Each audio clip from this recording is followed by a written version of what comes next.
Ada tempat-tempat di bumi yang tidak dirancang untuk manusia, apalagi untuk mesin.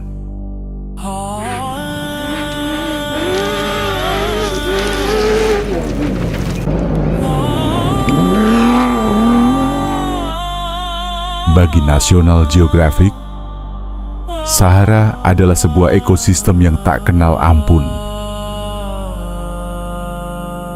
Namun bagi sekelompok orang gila, ini adalah taman bermain.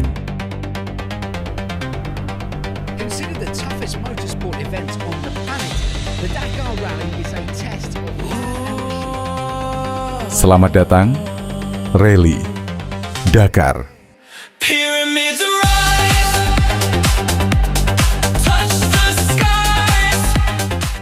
Sejarah seringkali ditulis oleh para pemenang. Tapi sejarah Dakar ditulis oleh seorang pria yang nyaris mati karena tersesat. Tahun 1977, seorang pembalap asal Prancis bernama Thierry Sabine sedang memacu motor Yamaha-nya dalam ajang Abidjan-Nice.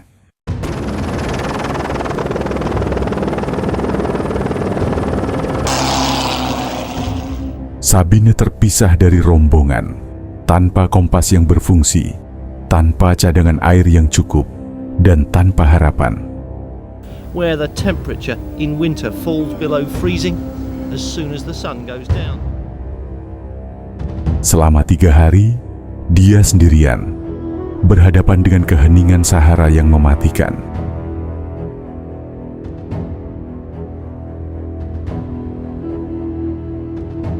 Bagi kebanyakan manusia, pengalaman itu akan menjadi trauma seumur hidup. Tapi Sabine, dia berbeda. Di tengah halusinasi dan panas yang membakar, dia jatuh cinta. Dia jatuh cinta pada keganasan Sahara.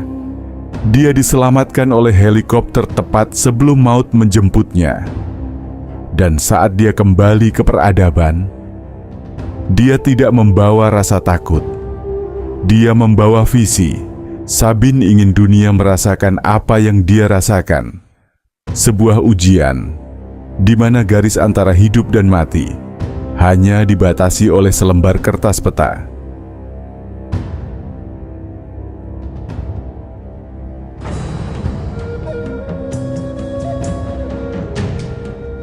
At the end of 1978, from the Trocadero in Paris, 170 contestants. Maka, pada hari Boxing Day, tahun 1978, di Place du Trocadero, Paris, 170 petualang berkumpul.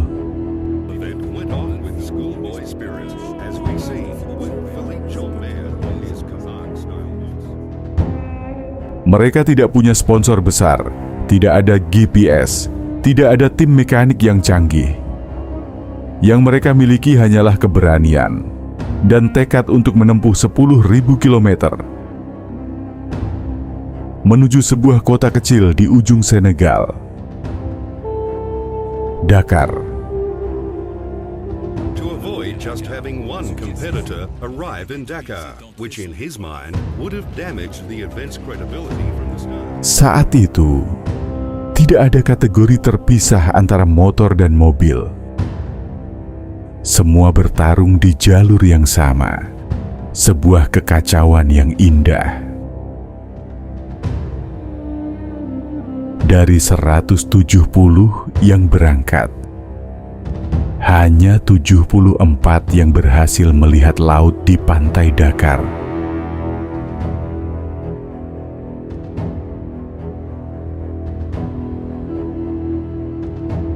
Dakar bukan hanya tempat para petualang.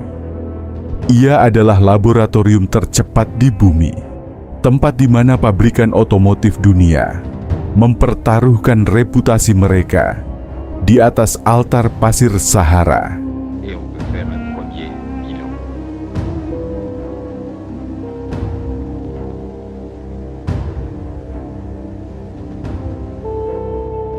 Mari kita bicara tentang tahun 80-an.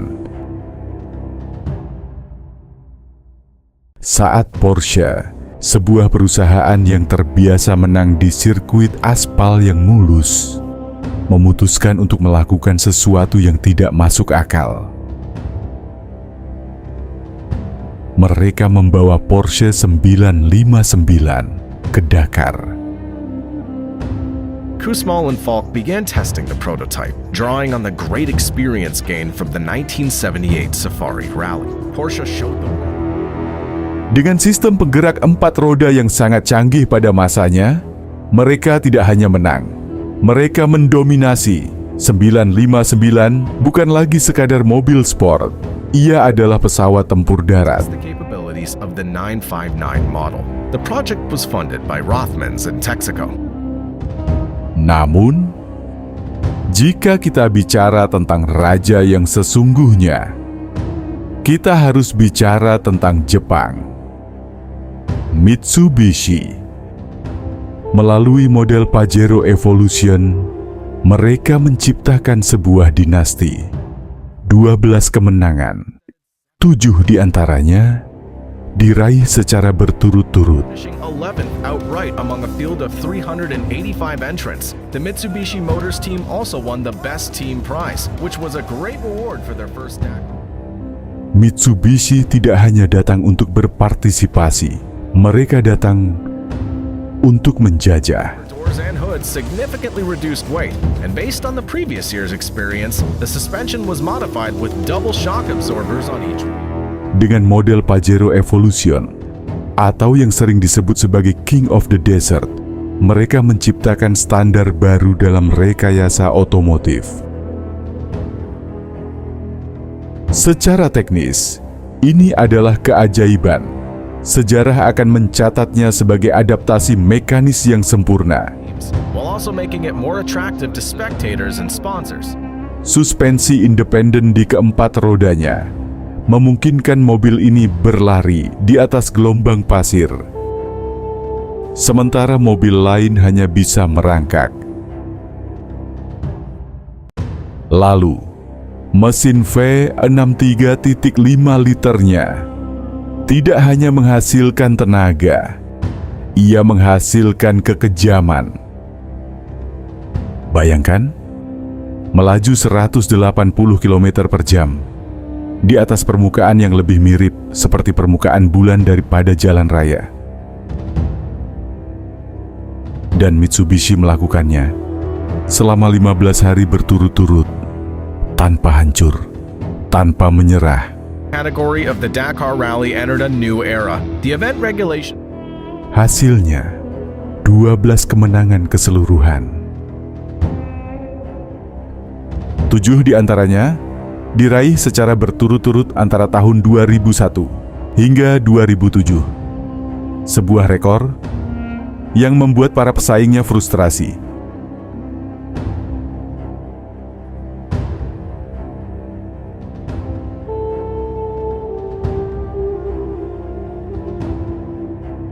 Bagi para rival, Mitsubishi bukan sekadar kompetitor. Mereka adalah tembok besar yang mustahil untuk dilewati. Mitsubishi took revenge. The wheel of a Pajero secured first place, becoming the first woman to win the Dakar. Sebuah bukti bahwa ketika teknologi Jepang bertemu dengan keganasan Afrika, hasilnya adalah sebuah legenda. Japanese driver to win the Dakar Rally, and the Mitsubishi Motors team achieved a stunning result, occupying 9 out of the top 10 positions. Di balik semua kejayaan dan kepulan debu yang megah, Dakar menyimpan rahasia yang kelam. Sahara tidak memiliki belas kasihan. Ia tidak peduli seberapa besar mesin Anda atau seberapa mahal suspensi yang Anda gunakan. Baginya, manusia hanyalah debu yang lewat.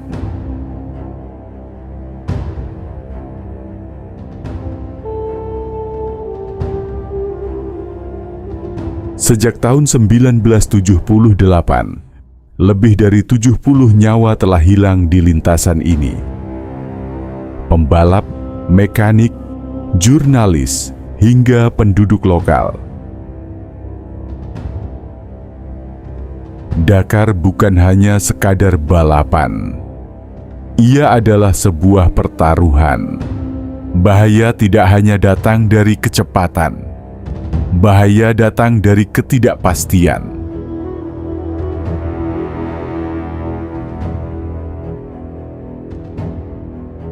Bayangkan, Anda melaju 150 km per jam, lalu tiba-tiba sebuah lubang tersembunyi atau batu raksasa muncul dari balik debu. Dalam sekejap, logam yang kuat akan tertekuk seperti kertas. Still, like any new vehicle, the Pajero prototypes encountered reliability problems, particularly with the drive shaft.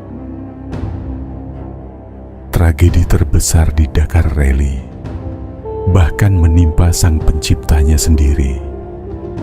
Hit a tree and crashed hard, killing all aboard instantly. Tahun 1986,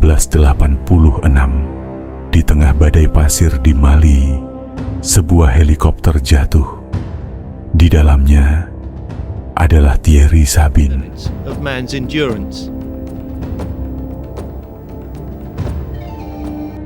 Pria yang menciptakan mimpi ini akhirnya menjadi bagian dari gurun yang sangat ia cintai. Dunia otomotif berduka. Namun, balapan tidak berhenti. Karena bagi para pembalap Dakar, menyerah adalah penghinaan terhadap mereka yang telah gugur. Mereka terus memacu mesin, melewati makam-makam tanpa nama.